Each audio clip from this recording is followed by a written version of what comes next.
We have head coach Corey Mace of your victorious Saskatchewan Roughriders live outside the Riders locker room. Coach's postgame comments brought to you by Regina Taco Time. Check out Burrito-ful Thursdays. Did I say that right? Yeah, Burrito-ful Thursdays. I thought I messed that up. But buy one burrito and get the second half off. And the Sunday special, parents spend $30 and get a kids combo for free. Luke's going to be going there for sure. You know where I'm eating on Thursday. I didn't know that.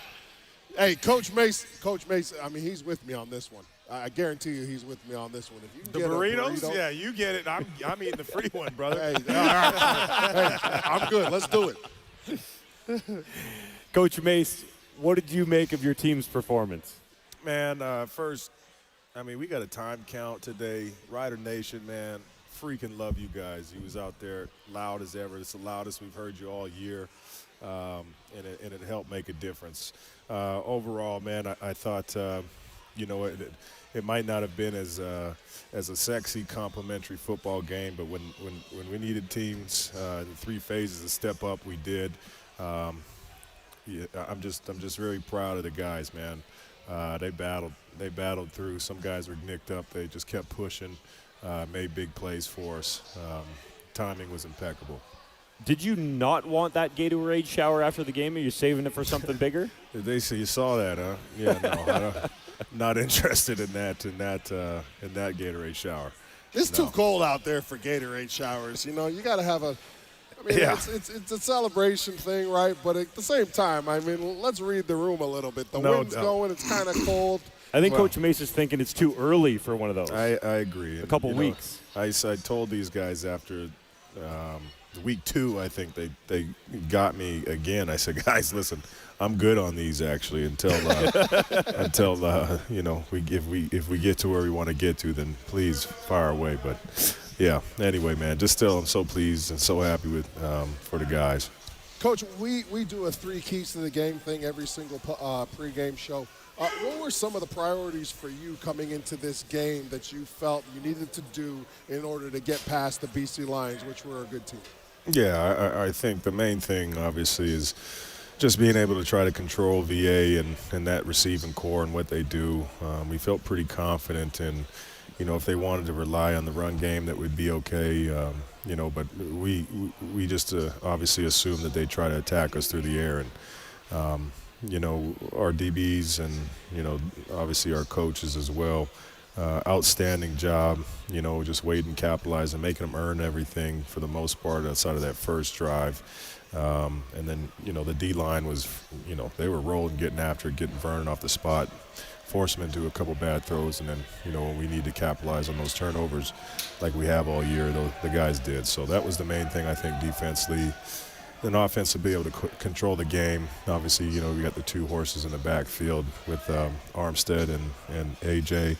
I thought they did a good job with that from that standpoint. And then, of course, it's Trevor Harris and the receiving core. Man, it was a good performance. Coach, to steal a line from Trevor Harris, right? You can say a lot of things, but unless you do it, you haven't done anything. And Trevor consistently says, "Don't flinch." On BC's first possession, you give up a 56-yard touchdown strike to Javon Catoy, but then your team just looked at it like it was nothing. What does that say about the composure and character of your group? Yeah, ideally you don't want that. You always want to start fast. But the don't flinch. Trevor got those wristbands made up early in the year. I ain't taking it off since training camp.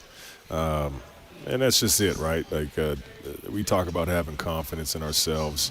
We're built for, these type of playoff environments, and that's football, man. The game's going to swing one way or another by, series by series. And we got banged early. Had to make some fixes and some corrections for ourselves.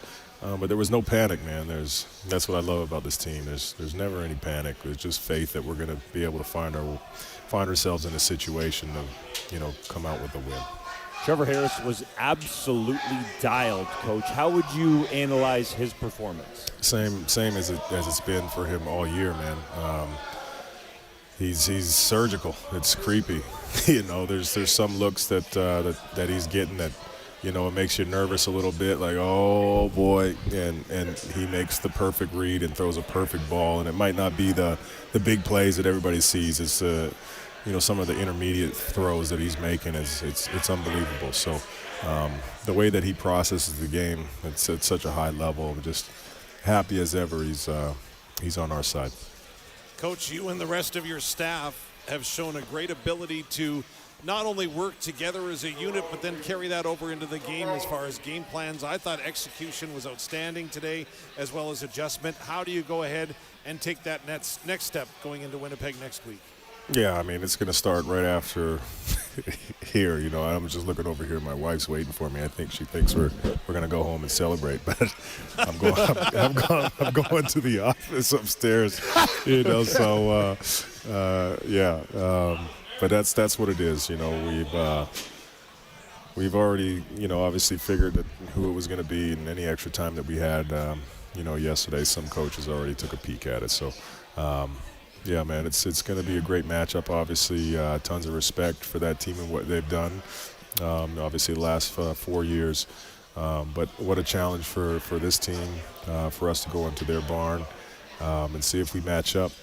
And I know our guys are excited about that. Coach, I asked you before this game about the development of your Canadian safety, Nelson Lacombo. He gets his first career CFL interception in arguably the most clutch time possible, or the most clutch moment up until this point in the season. How proud of you are him, and did you expect this to come at some point? By that I mean the INT.